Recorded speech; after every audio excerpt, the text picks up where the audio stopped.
Chers amis, Madame, Monsieur, les représentants des églises chrétiennes, nous vous souhaitons une très chaleureuse bienvenue à cette célébration officielle des 20 ans de l'Église apostolique évangélique du Valais central. Officiel, nous nous sommes permis de le mettre un petit peu entre guillemets parce que notre désir était de faire quelque chose qui sorte un peu des sentiers battus et qui ne soit pas trop conventionnel ni trop pompeux. J'espère que cela sera le cas. Alors nous vous souhaitons très cordiale bienvenue à toutes et à tous.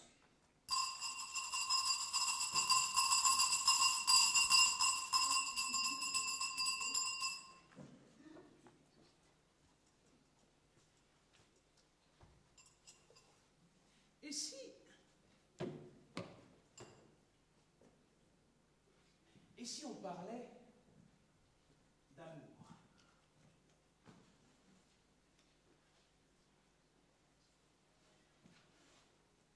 Première épître de Paul aux Corinthiens, chapitre 13.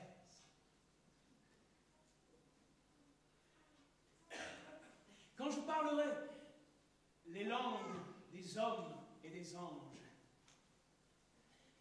si je n'ai pas l'amour, je suis un airain qui résonne ou une cymbale qui retentit.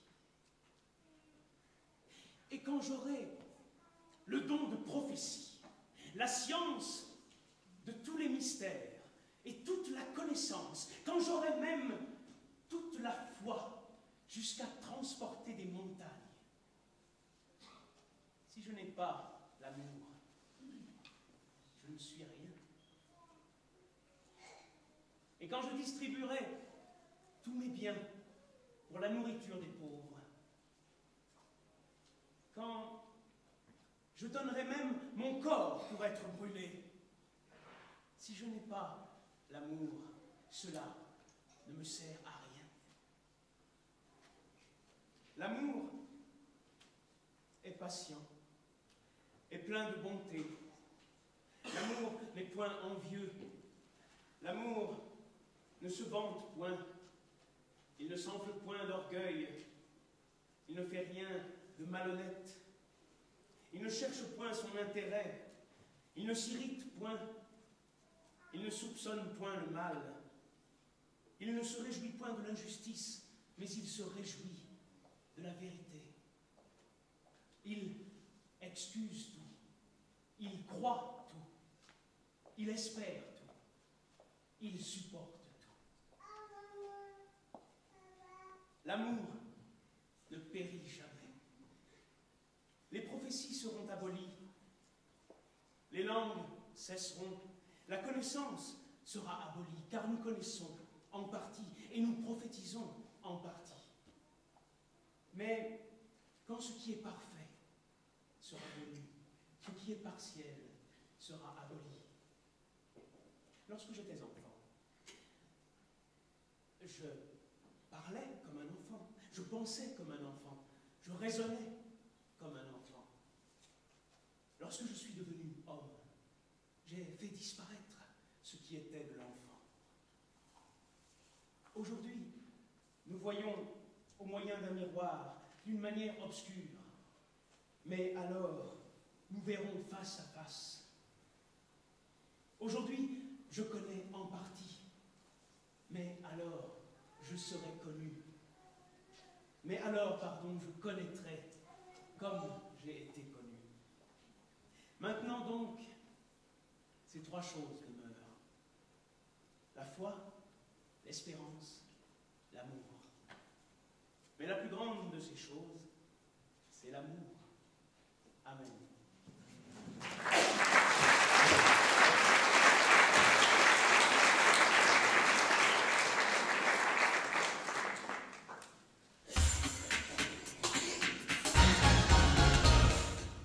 Bonjour. Parler d'une églisation qui n'a que 20 ans, comment est-ce possible? En effet, lorsqu'on pense à Sion, la ville évoque avec ses remparts des tourbillons l'histoire, la tradition. où semble présente le catholicisme transmis de génération en génération, comme semble être aussi la culture de la vigne, du vin, de la raclette et autres spécialités régionales. Alors, pour s'intéresser à une église chrétienne non catholique qui arrive tout juste à l'âge adulte, il faut faire preuve d'une certaine curiosité. C'est ce que vous avez choisi de faire aujourd'hui, en participant aux festivités marquant les 20 ans de l'Église apostolique évangélique de Sion. Dans l'heure qui suit, nous allons donc nous pencher sur cette curiosité locale. Autant le dire d'emblée, à Sion, la religion a droit de citer. Sur le site internet officiel de la ville, les autorités religieuses figurent à côté des autorités politiques et judiciaires. En revanche, l'internaute a beau chercher l'Église apostolique évangélique, dans cette courte liste de 7 paroisses catholiques et une protestante, elle n'y figure pas. L'annuaire téléphonique est plus loquace lorsqu'on recherche des églises à Sion. À côté de l'Église catholique et de la paroisse réformée, il nous apprend l'existence de l'Église adventiste, de l'Église apostolique évangélique, de l'Assemblée évangélique, de l'Église de Jésus-Christ des Saints des Derniers Jours, de l'Église missionnaire, la Sainte Famille et la Stadtmission. D'après l'annuaire, Sion abrite donc une quinzaine d'églises plus ou moins chrétiennes pour 27 000 habitants, soit une pour 1800 personnes. En chiffre absolu, et aussi curieux que cela puisse paraître, Sion compte donc même une majorité d'églises non catholiques. Pour parler avec nous de cette église apostolique évangélique, nous recevons Christian Bussy, pasteur de l'église apostolique évangélique à Genève. Bonjour. Bonjour, bonjour. Tu as été un des pionniers de l'église apostolique évangélique à Sion, même si ton accent ne trahit pas ou plus ton passage en Valais. Effectivement. Comment est venue cette idée de créer une nouvelle église dans un contexte, une ville, un canton où la religion semblait déjà bien présente? Alors c'est vrai que le temps, en tout cas vécu ici en Valais, à Sion en particulier, était un temps vraiment particulier, on peut le dire, dans l'évolution de ce qu'a vécu l'Église apostolique évangélique, et puis je dirais les églises évangéliques en général. Bien des personnes, il faut le dire, nous ont précédés. En tout cas à l'époque, il y a 20 ans, déjà bien des chrétiens priaient dans différents lieux, dans des petits groupes. Et c'est petit à petit que je pense qu'une œuvre de Dieu s'est faite. Il faut dire aussi que quand on dit travail pionnier, alors il y avait déjà eu des pionniers avant nous, et puis on a certainement encore aujourd'hui. C'était un travail en équipe, les uns avec les autres, où on avait à cœur de voir l'évangile fleurir ici, dans la région de Sion. Vous étiez des Valaisans, des gens qui venaient un petit peu comme des missionnaires américains. Comment ça s'est passé concrètement? Alors, je dirais qu'il y avait déjà des chrétiens locaux qui étaient déjà tournés vers Jésus-Christ, qui habitaient ici la région, et puis autrement, plusieurs venaient de différentes régions de Suisse romande, Genève, canton de Vaud, etc.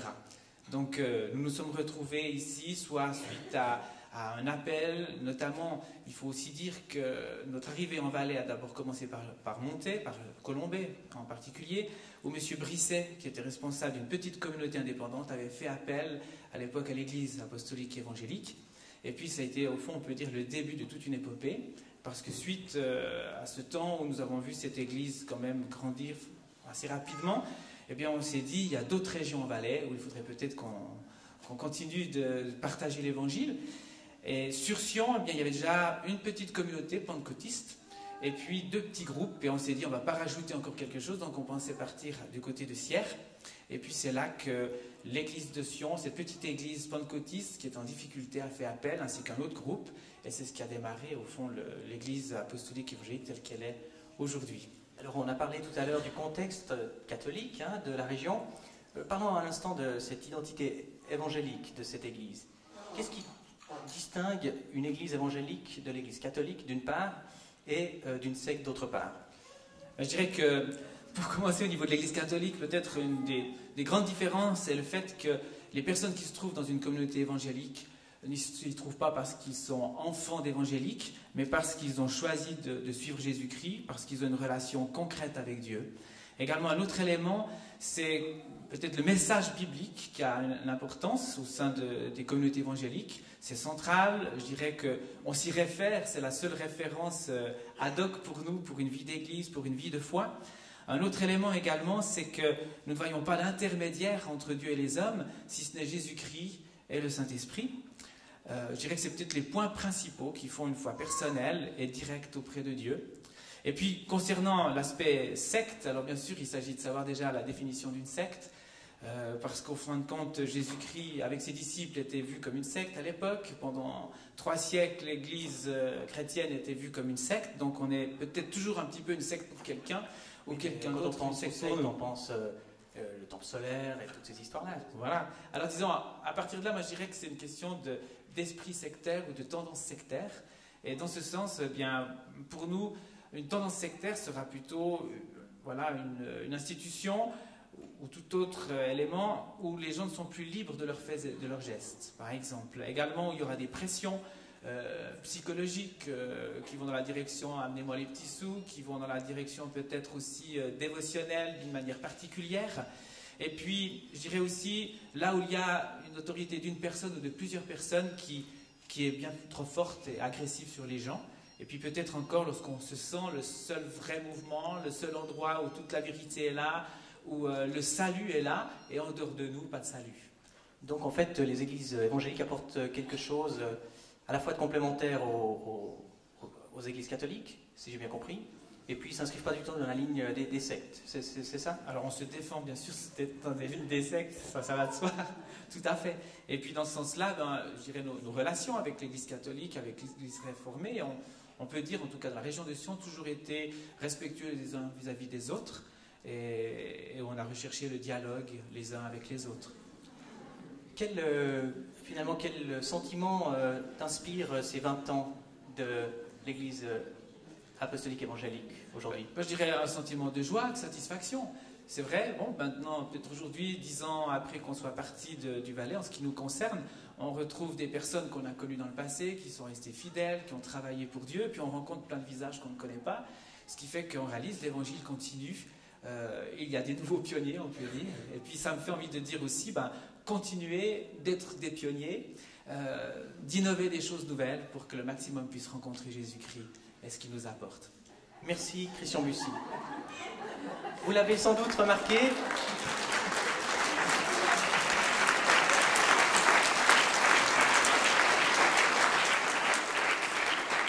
nous avons avec nous Alain Auderset, dessinateur, auteur de Idées reçues. Bonjour. Salut. Alors, il va en fait traduire en dessin en fait ce que lui ressent de ce 20e anniversaire. Qu'est-ce que ça t'a inspiré jusqu'ici, ces débuts de festivités? Je me dis que vous êtes bien courageux de me laisser là. Oui, ça on sait aussi. Sacré pas de foi quand même. Hein. Qu'est-ce que tu as dessiné jusqu'à présent? Montre-moi un petit peu. Ah ouais. Oh, c'est mon fiston. Ça va, Benjamin? On va vite chercher ton fiston.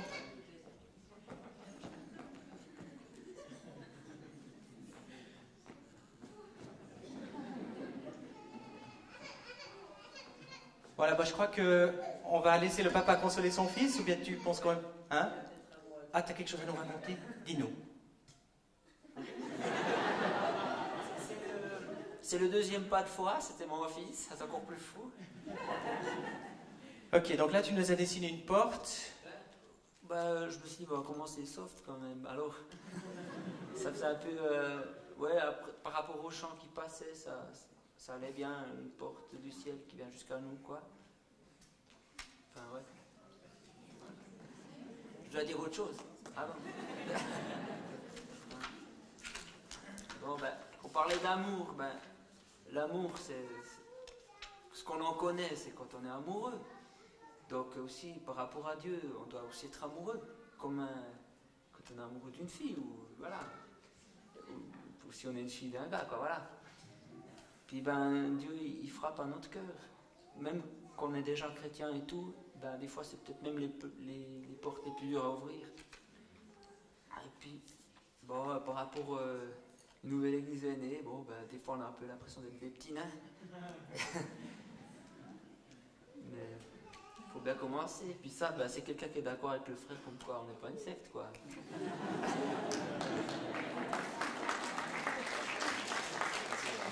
Merci Alain. Alors, ce qui est intéressant quand on parle d'une église, c'est de savoir qui c'est qui va dans cette église. Alors, j'aimerais appeler Claire-Lise à me rejoindre.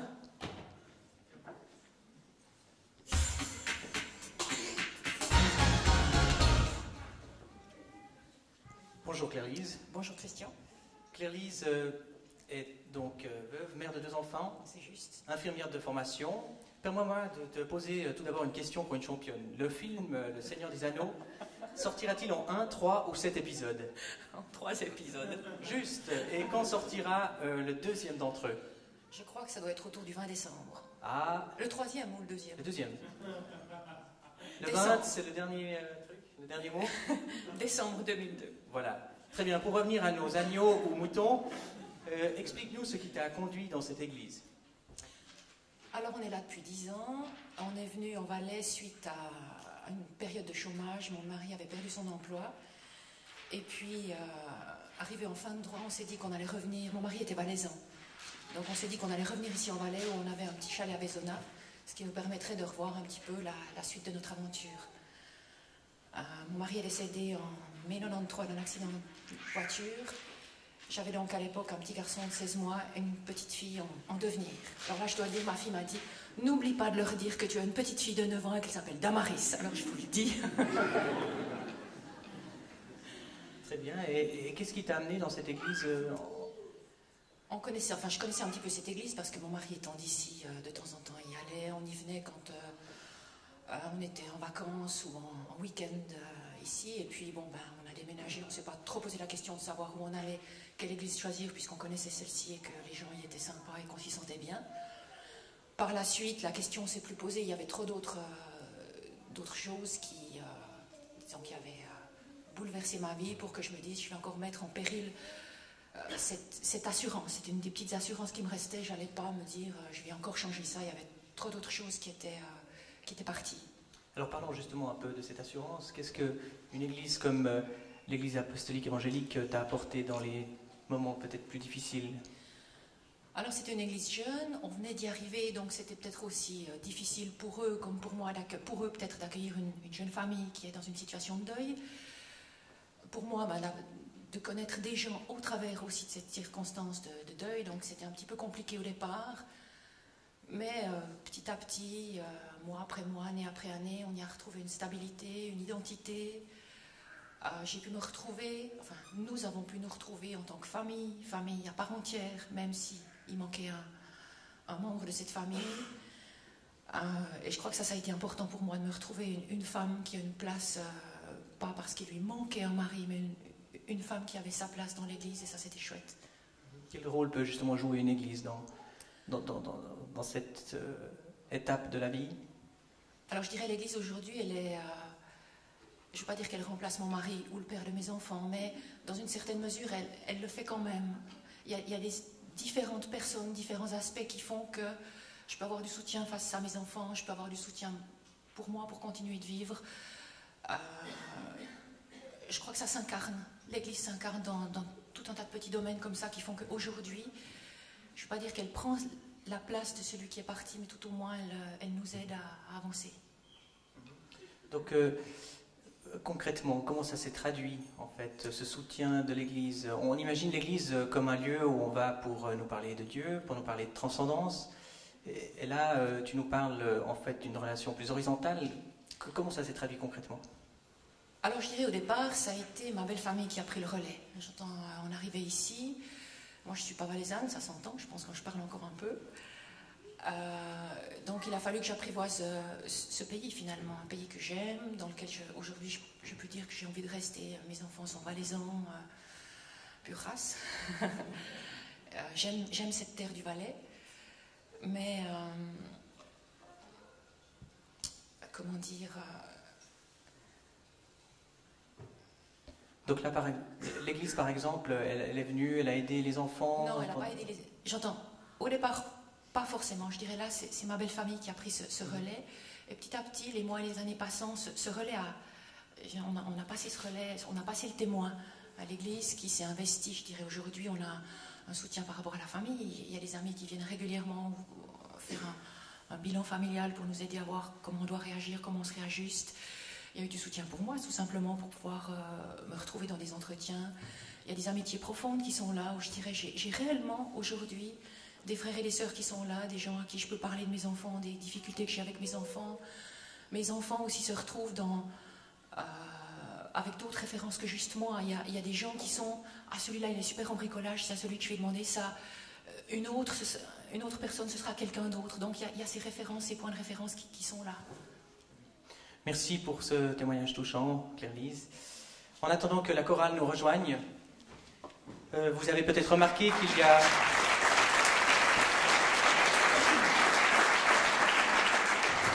Vous avez peut-être remarqué qu'il y a une fleuriste, ce n'est pas qu'elle soit arrivée en retard, qu'elle soit encore en train de confectionner ses arrangements. C'est en fait ce qu'on lui a demandé, c'est d'exprimer aussi cette joie par les arrangements floraux. Alors, est-ce que tu pourrais nous expliquer un peu ce que tu as envie d'exprimer par ces arrangements ? C'est-à-dire qu'au départ, quand je suis venue ici, je ne savais pas trop ce que j'allais faire, parce que c'est une première. Je savais qu'il fallait faire quelque chose de gai, la joie de vivre, donc je suis partie un peu dans les jaunes, et puis en fait, je me laisse un peu guider, parce que je ne sais pas du tout, au fil des arrangements, ce que je fais. Je laisse aller comme ça. D'accord, en tout cas c'est très beau, bonne continuation, et place à la chorale.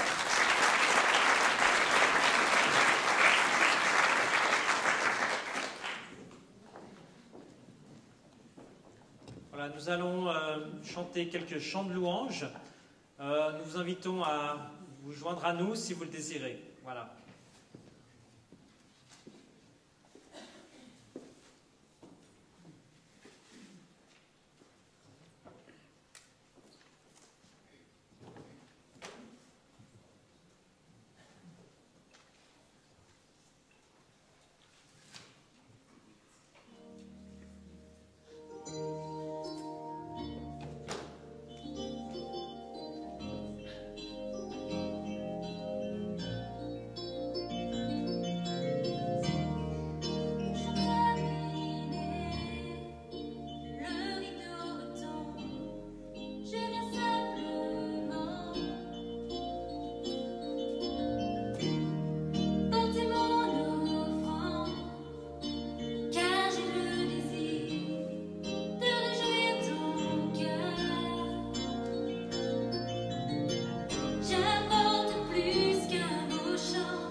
Merci à la chorale Josaphat de Genève.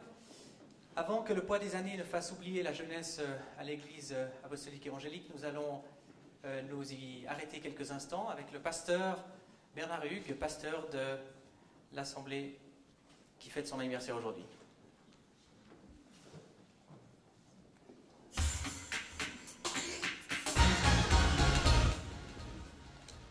Bernard Hugues, bonjour. Bonjour Christian.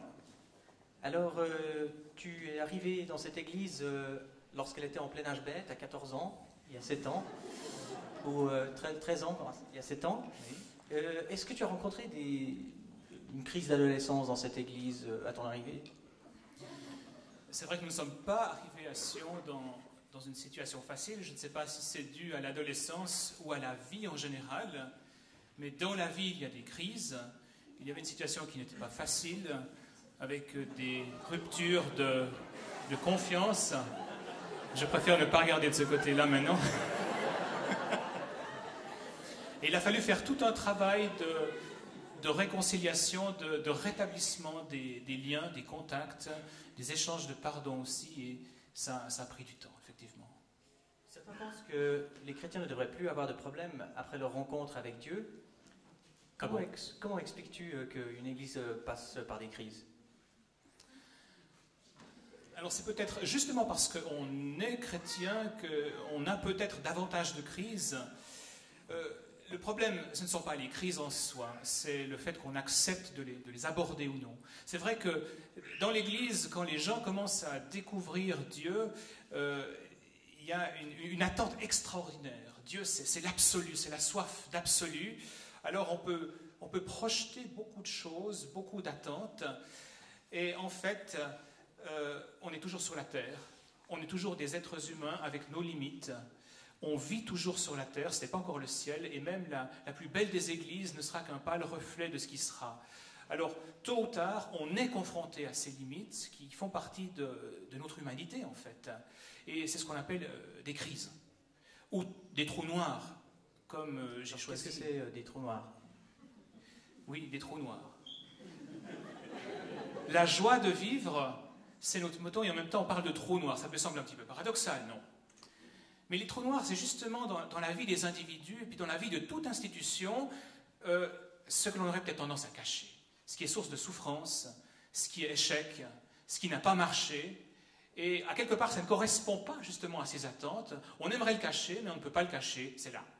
Il faut bien s'y confronter.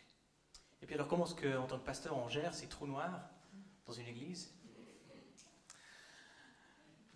En rappelant qu'on a les pieds sur terre et la tête dans le ciel, il faut trouver l'équilibre. Chaque crise est une source de crise, enfin une chance et un danger, à quelque part. Parce que le danger, ce sont ces attentes dont je parlais auparavant. La chance, c'est que finalement, au travers de ces crises, Dieu nous transforme. C'est un petit peu bête, mais moi, les changements les plus grands que j'ai vécus, c'est suite à des crises. J'aurais bien voulu m'en passer, mais enfin, c'est arrivé. Alors, si nous arrivons à comprendre qu'au travers des crises, eh bien, c'est sûr, ça nous fait mal, ça nous blesse. On n'aimerait pas, au fond, les traverser, mais ça fait partie de la vie, et ça nous renvoie à nous-mêmes, à quelque part. Ça me renvoie à moi, c'est pas l'autre église non plus, c'est moi. C'est ce que j'ai vécu, c'est ce que j'ai reçu, c'est ce qui est peut-être tordu en moi, c'est ce qui doit changer. Et au travers de ces crises, eh bien, j'ai cette possibilité de me regarder, et Dieu peut me montrer alors ce qui peut changer. Alors concrètement, dans une église, est-ce qu'on peut parler avec un exemple d'une crise et comment est-ce qu'on la surmonte? Mais il y a plein de crises. En fait, les crises se suivent parce que ça fait partie de la vie. Encore une fois, je ne veux pas... il ne faut pas une vision idyllique, à quelque part, de la vie chrétienne, simplement. Et je crois que les crises font partie de la vie, c'est même une condition pour que la vie puisse se développer. Alors on essaye, dans un premier temps, de dédramatiser le tout. C'est absolument normal, d'autant plus que nous sommes dans une région où il y a relativement peu d'églises de type protestant, donc nous avons à faire vivre des gens qui viennent de tas de milieux différents, et qui ne peuvent pas simplement partir s'il y a une situation de crise. On est d'une certaine manière contraint à dialoguer, à aller à la rencontre les uns des autres, et puis à avoir de la tolérance les uns avec les autres. On dit des couples que la crise les attend après 7 ans de mariage, après 10 ans, etc. Hein, les spécialistes parlent avec des étapes à franchir. Est-ce qu'on a observé aussi comme ça des constantes dans la vie d'une église? Et est-ce qu'on sait déjà quand sera la prochaine crise de l'église apostolique évangélique à Sion, en avant-première? À quelque part, c'est sûr que la période pionnière d'une église, elle est porteuse d'un certain nombre de crises parce qu'il faut se situer face au contexte. Si on arrive déjà à ne plus être contre quelque chose, mais pour la vie finalement que Dieu nous a donnée, eh bien il y a déjà une assise qui nous permet d'avancer. Maintenant c'est une question de maturité. Moi je ne m'attends pas à ce que les crises cessent, quelque part. Je m'attends à ce que nous devenions de plus en plus matures pour tirer de la crise ce qui est positif et ce qui va nous permettre de grandir. Parce qu'à quelque part, la grâce de Dieu, on la reçoit quand on touche à ces limites humaines dont je parlais avant, quand on touche à nos propres, notre propre incapacité, à quelque part, de vivre ce que l'on aimerait vivre. On a besoin de Dieu. Et dans une telle situation, on va s'ouvrir à la grâce de Dieu, on va s'ouvrir à l'action renouvelante du Saint-Esprit, et ça, finalement, c'est la vie de l'Église. Très bien, merci de nous avoir parlé de cette crise de jeunesse, mais qui semble pas seulement limitée à la jeunesse. Merci beaucoup. Merci.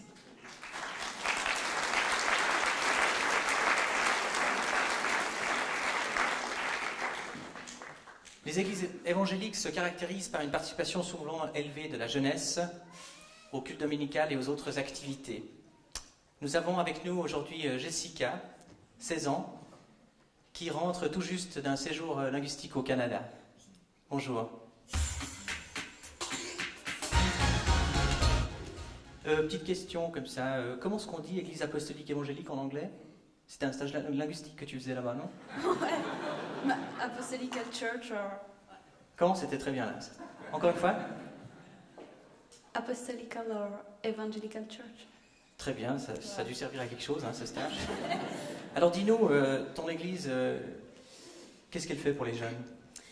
Premièrement, il y a un groupe de jeunes, ce qui nous permet de nous épanouir dans ce qu'on fait, dans ce qui nous est particulier plutôt. Puis ça nous permet aussi de présenter des choses au culte. Ouais, on a des cultes jeunesse qu'on organise, ça, qui permet de voir les jeunes dans l'église et puis vraiment de les intégrer à la vie de l'église. D'accord. Vous êtes nombreux, les jeunes, dans cette église? Une trentaine, 30 à 40. Ouais. D'accord. Il semble que la musique moderne soit un des facteurs qui attire les jeunes dans une église évangélique le dimanche matin. Est-ce que c'est la seule chose qui attire les jeunes dans ton église, tu penses, ou... Je crois que c'est un peu dommage si c'est la seule chose, c'est quand même pas le but, on va pas pour ça à l'église. Mais c'est clair que quand il y a de la musique moderne et ça, les jeunes se sentent compris, plus se sentent écoutés, entendus. Donc ils auront l'impression ils auront l'impression d'avoir aussi leur place dans l'église. Donc ça va les pousser à rester puis à se sentir en confiance. Qu'est-ce que tu penses que ça apporte d'aller à l'église à ton âge, si ce n'est peut-être d'apprendre à se dématiner le dimanche matin? Ça apprend à avoir... déjà à pouvoir partager sa foi avec d'autres personnes et puis avec d'autres personnes de son âge justement.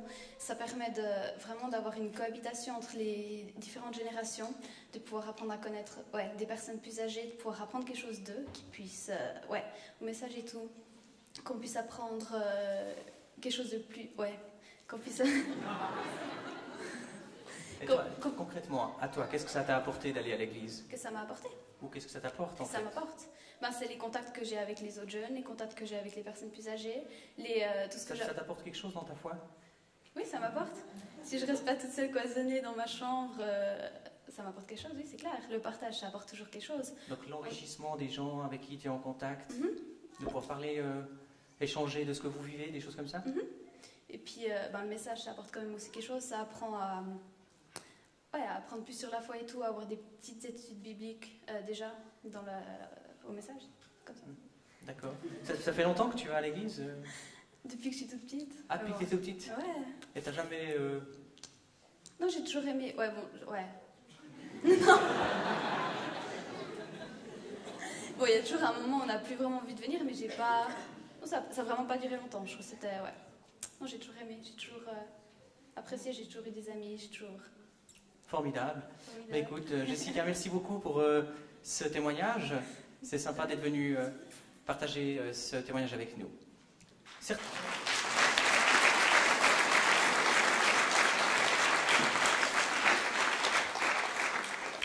Certains disent que la force d'une église se mesure au nombre de missionnaires qu'elle envoie aux quatre coins du monde. Aujourd'hui, nous avons la chance, nous l'espérons en tout cas, d'avoir en direct avec nous Reto Arcioni, missionnaire de l'église apostolique évangélique au Cameroun. Nous allons tenter de l'appeler.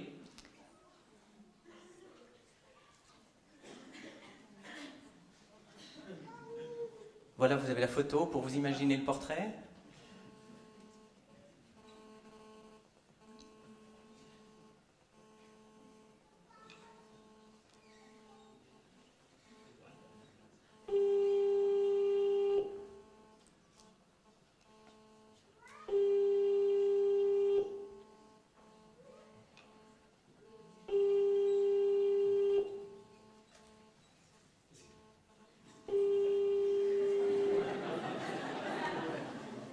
Reto est donc au Cameroun.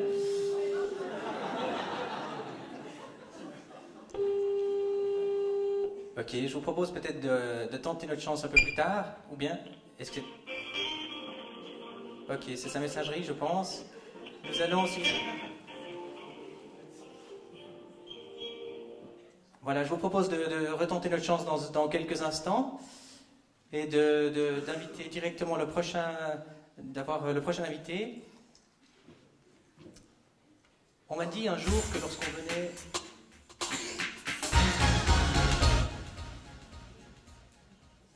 Bonjour Emmanuel Zilli. On m'a dit un jour que lorsqu'on venait s'établir en Valais, si on voulait s'intégrer, il fallait être catholique et voter PDC. Emmanuel Zilli, directeur d'une petite entreprise de services Internet, dis-moi, est-ce que l'Église apostolique évangélique vote PDC? C'est une bonne question. Pour ma part, personnellement, j'ai compris en arrivant en Valais que j'allais plutôt m'occuper de mes affaires et de ma vie, plutôt de m'occuper de la vie politique des Valaisans. C'est bien mieux de les laisser leur politique à eux, quoi. Mais est-ce que l'Église elle-même, ça c'est pour toi, mais est-ce que l'Église elle-même a une couleur politique? On a entendu par exemple ce week-end les élections au Brésil où le vote évangélique pèse lourd, dans l'élection ou non de Lula. Est-ce que maintenant pour le Valais, est-ce que vous avez une couleur politique ou non? À mon avis, les gens de l'Église évangélique votent. Par contre, je ne suis pas convaincu qu'ils reçoivent des consignes de vote. Et personnellement, je recevrais assez mal des consignes venant de mon pasteur ou de quelqu'un d'autre. Donc je forge mon avis par rapport à mes propres sensibilités. Qu'est-ce que l'Église apostolique évangélique a envie de dire ou d'apporter aux Cédunois, aux Valaisans aujourd'hui? Est-ce qu'elle a un message pour l'extérieur ou est-ce qu'on va à l'Église en fait pour soi-même et que c'est en fait un groupe retourné sur lui-même? C'est une bonne question. Je comparerais un peu la vie d'une Église à la vie d'une région que je connais bien, qui est le Jura. Un Jura qui s'est divisé en deux, avec une région dans le nord qui est devenue un canton, une région dans le sud qui est restée bernoise. Et récemment, lors des élections jurassiennes, on posait la question aux élus, aux futurs élus, comment faire pour faire venir les gens du sud dans le nord ou réunifier les gens du sud au canton du Jura. Et finalement, la réponse qui était donnée par ces futurs élus était il faut déjà leur faire envie. Et je crois que là, c'est le message que j'aimerais laisser, c'est que nous-mêmes, nous devons avant tout faire envie. Donc, pourquoi pas aller à l'église, bien sûr, pour spirituellement progresser, pour avancer dans sa vie de famille, dans sa vie personnelle. Mais tout de suite après, je crois que ce qu'il faut faire, c'est pouvoir faire envie aux autres. En quoi est-ce que l'Église apostolique évangélique fait envie aux Valaisans, d'après toi? C'est une bonne question encore. Bien, finalement, le témoignage qui est donné aujourd'hui, qui est un témoignage de joie, c'est vrai qu'il y a aussi de la peine parfois dans notre Église. On vit aussi des deuils, on vit aussi des séparations, on vit aussi des moments difficiles. Mais je crois que les sourires que nous voyons ici en face de nous dans la salle bien, témoignent d'une joie de vivre que je crois qui peut être communicative auprès de la population valaisanne. Est-ce qu'elle en a besoin? Elle en a désespérément besoin, oui. Dans quelle mesure qu'est-ce que tu considères que ce message est entendu aujourd'hui dans la société?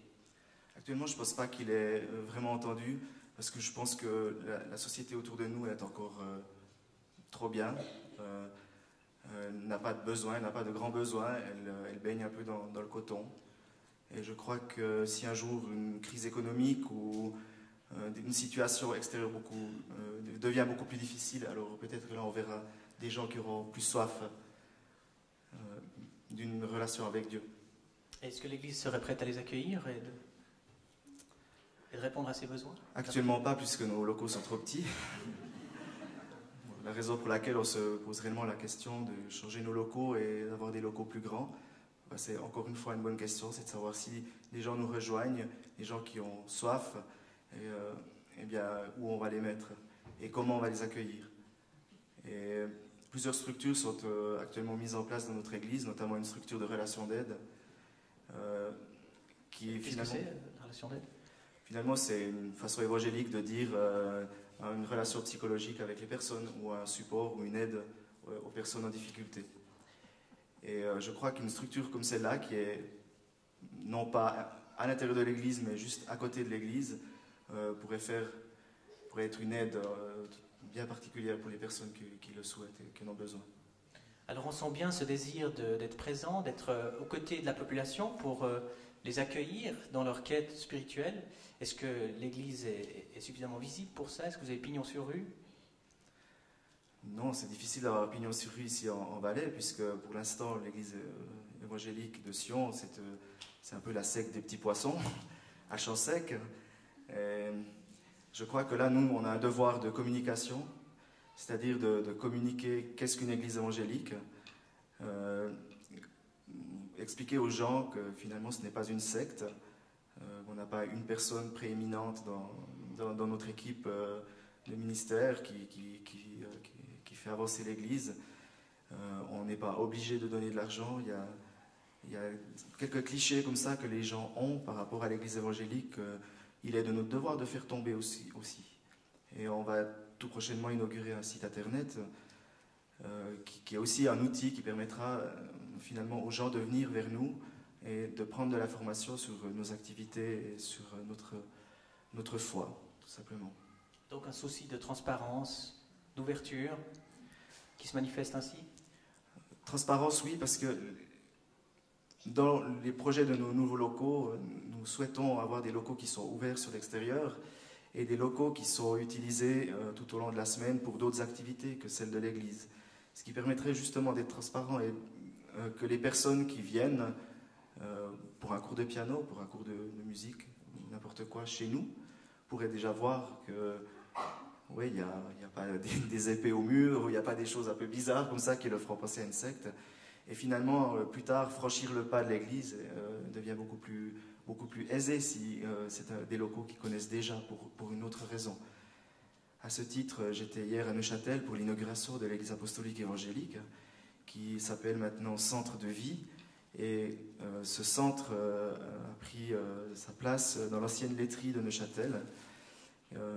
Et on a vu hier les autorités de la ville de Neuchâtel présentes là pour l'inauguration de ces locaux et finalement remercier l'Église pour le projet de vie qu'ils avaient là dans ces locaux. Et cette interaction avec la vie de la commune, avec la vie politique, avec la vie, vraiment les préoccupations des gens, pour moi, c'est un de nos devoirs en tant qu'Église chrétienne. Merci beaucoup pour ce partage. Merci Christian. On voit ici que les décorations florales progressent, hein, c'est superbe.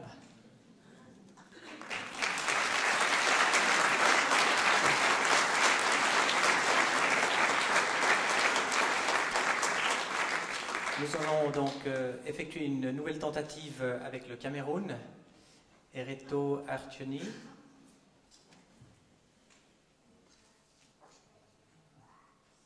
Merci de votre patience. Pas de problème. Voilà, bonjour Reto. Bonjour Bernard. C'est Christian Willy. Ah, c'est Christian, je me suis trompé de client. Voilà. C'est pas grave de savoir au bout du fil. Alors, quel temps il fait là au Cameroun? Tout va bien? Tout va bien, oui, c'est couvert. On est encore dans la saison des pluies. Il y a des gros nuages. Donc, j'ai essuyé une grosse averse en retournant. Et pour le moment, c'est bon, c'est cool. Merci en tout cas d'être avec nous. La communication semble pas toute facile, mais on va essayer de poursuivre cette courte interview. En quoi consiste ton engagement missionnaire au Cameroun? Principalement dans l'enseignement au collège biblique, c'est-à-dire surtout au niveau du conseil technique, vu que le collège biblique est devenu totalement camerounais il y a une année. Maintenant, je n'ai plus la direction, mais je suis en train de conseiller la direction actuelle, de former l'équipe et de planifier les cours, les nouveaux cours qu'il y a à donner. Ça, c'est pour une part, mais je m'occupe encore de beaucoup de choses au niveau du Conseil national, parce que je suis membre de l'exécutif et du Conseil national, donc ça fait que je suis sur la route pour beaucoup d'autres projets encore. Par exemple, là, j'ai passé une semaine à Yaoundé, le ministre. Allô? Tu es toujours là, Reto? Oui. Ok, on a un peu perdu le fil avec... donc tu n'es pas seulement impliqué dans l'Institut biblique, mais donc tu as encore d'autres tâches au niveau des églises, n'est-ce pas? Oui, c'est-à-dire que là où il y a des projets à lancer, j'essaye d'infiltrer des nouvelles idées. Par exemple, là j'étais en train de parler d'un ministère totalement pour la jeunesse et pour l'enfance à Yaoundé. Et j'ai passé une semaine à parcourir les 6 districts de Yaoundé où nous avons une vingtaine d'églises apostoliques pour faire passer la vision de cette nouveau travail parmi les jeunes. D'accord. Quel rôle joue pour toi l'Église locale ici en Suisse dans ton engagement missionnaire? Beaucoup, c'est-à-dire dans la prière, beaucoup, parce que j'essaye d'envoyer un email quasi mensuel aux pasteurs et aux responsables de missionnaires de l'Église, et j'essaie de leur communiquer un maximum de sujets. Donc, je peux dire, même si ça paraît un peu de la science-fiction, mais c'est vrai, on sent vraiment l'Église derrière nous, parce qu'il y a des situations qui sont des fois inextricables ici, qui tout d'un coup trouvent une bonne fin ou un bon dénouement grâce à la prière. Merci. Est-ce que tu aimerais transmettre une liste de courses ou des salutations à l'Église apostolique évangélique de Sion à l'occasion de ses 20 ans? Ah, si vous pouvez m'envoyer une petite selle de chevreuil avec marron, c'est la période de la chasse, je pense, avec une bouteille du Magne, ça va bien passer. D'accord. Que t'inspire là les 20 ans de l'Église apostolique évangélique de Sion?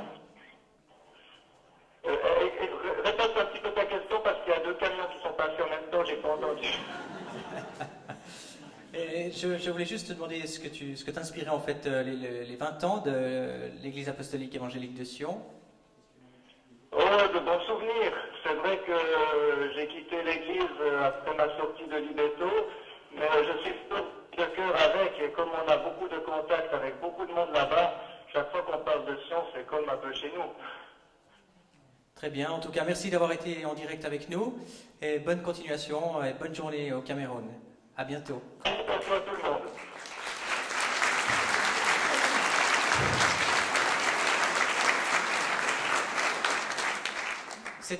Ces festivités sont empreintes de joie, comme vous avez pu le constater. Et la joie, qu'est-ce que ça t'inspire, Alain, toi? Ouais. Oh ben ça alors, j'en sais rien moi. T'as pas un petit dessin sur la joie à nous proposer? Ouais, je suis en train de le faire là. Conte-nous ce que tu es en train de faire. Là, bah bonhomme joyeux quoi. Ouais, c'est pas très... Tu veux voir d'autres choses maintenant? Non? Tu veux voir les choses qu'il fait avant? Non? Non? Non, je sais pas. Ouais. Non mais de toute façon, on les voyait quoi, c'est bon. C'est là, c'est des petits poissons. Bon. Très bien. Ok, on va encore parler de joie avec le comédien que vous avez vu tout à l'heure, Frédéric Lugon. Merci de nous rejoindre.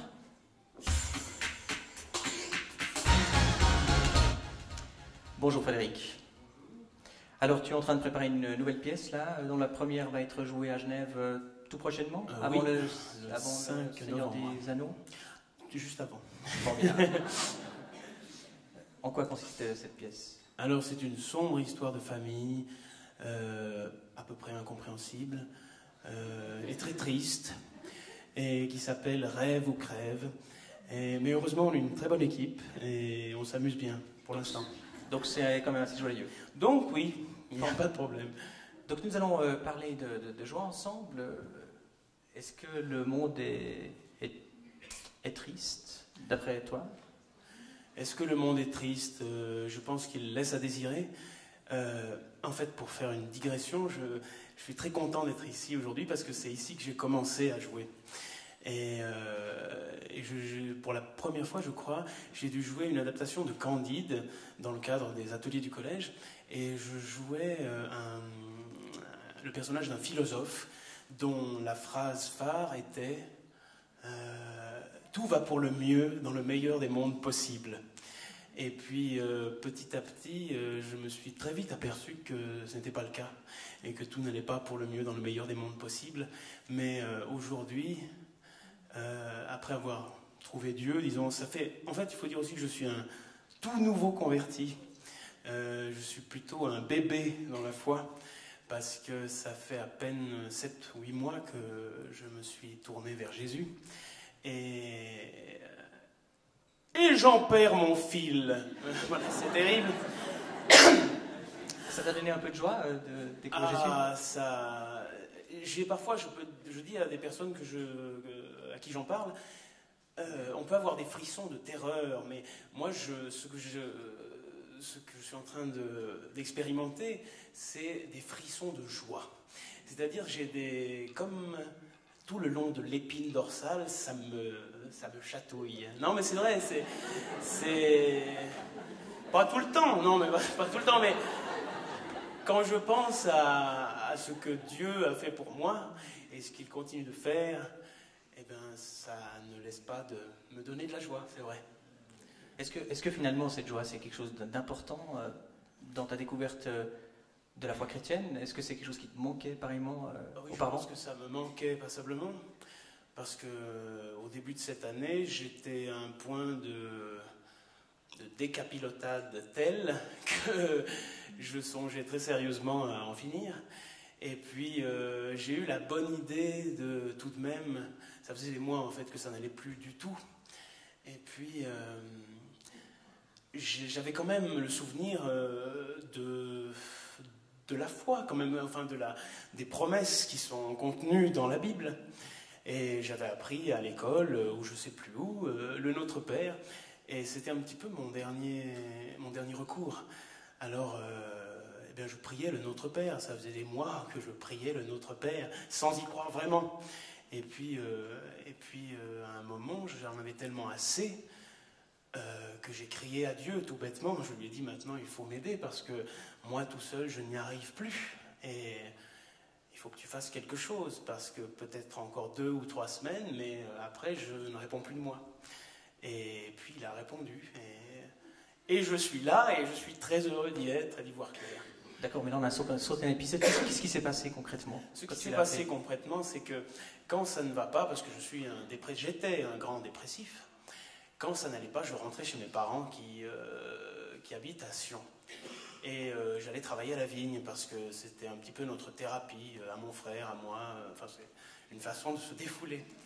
Et puis là, pour la première fois de ma vie, ça ne marchait pas, parce que au lieu de me vider la tête, j'avais toujours la même voix dans ma tête qui me disait « Il faut avoir le courage maintenant d'en finir avec cette vie-là, parce que tu rends tout le monde malheureux. » Et puis bon, cette voix-là, je n'arrivais pas à la faire taire, et elle me courait après toute la journée.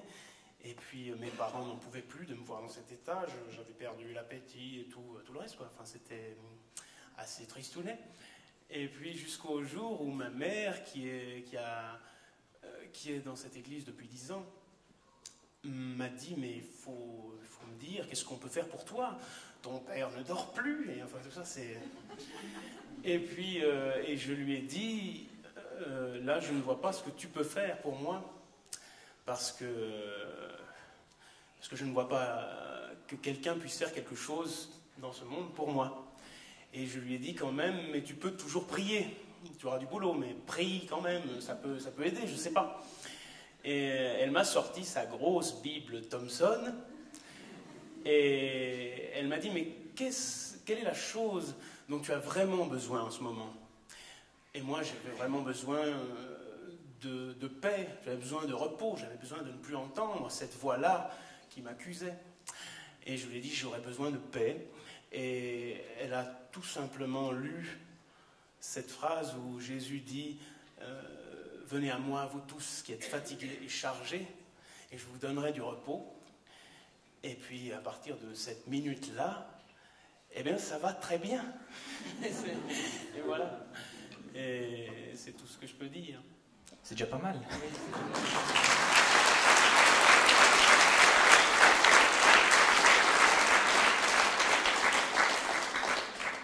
Ce qui me donne aussi de la joie, on a déjà dépassé les 6 minutes? Non, c'est bon. Non, parce que quand on a dit 6 minutes, je me suis dit, mais l'éternité ne suffirait pas à dire la joie. Oh.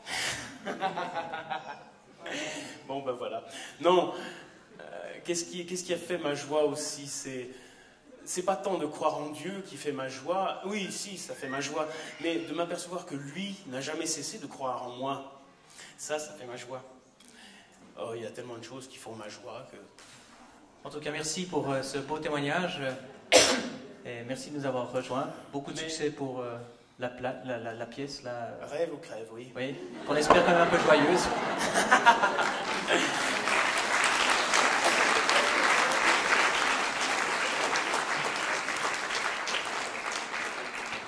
Alors, la chorale va nous rejoindre, la chorale Josaphat de Genève.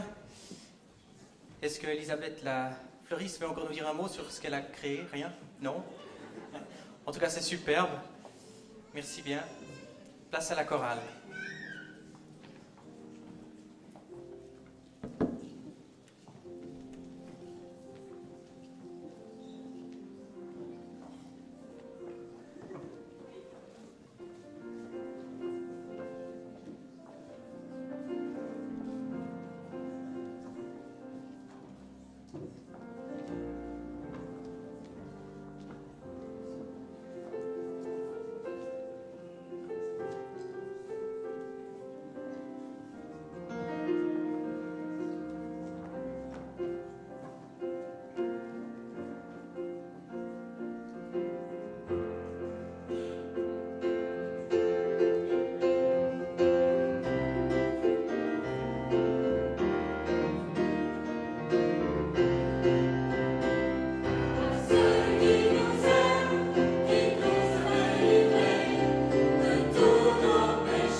Voilà, nous espérons que vous avez passé un bon après-midi avec nous. Nous vous remercions de votre présence. Nous aimerions aussi remercier tous ceux qui ont participé d'une manière ou d'une autre, de près ou de loin, à la réalisation de cet après-midi. Et vous êtes toutes et tous cordialement invités à l'apéritif qui suivra tout à l'heure. Il y aura 2 stands vers l'apéritif, un stand Mimavision. Il s'agit du stand qui s'occupera des commandes de cassettes vidéo. Vous l'aurez remarqué, nous avons enregistré sur vidéo cet après-midi et ceux qui sont intéressés peuvent en faire la commande à l'aide de ce bulletin donc, qui se trouve en bas vers le stand. Et Alain Oderzey, plutôt son collègue, tiendra également un stand avec des BD et je pense d'autres articles encore.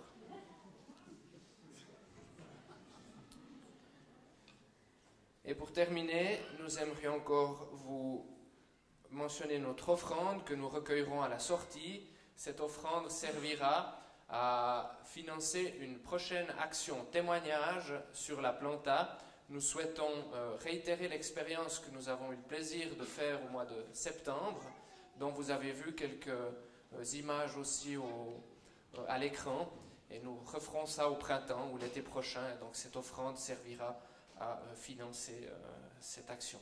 Voilà, merci, bonne fin de journée et bon retour chez vous. Au revoir.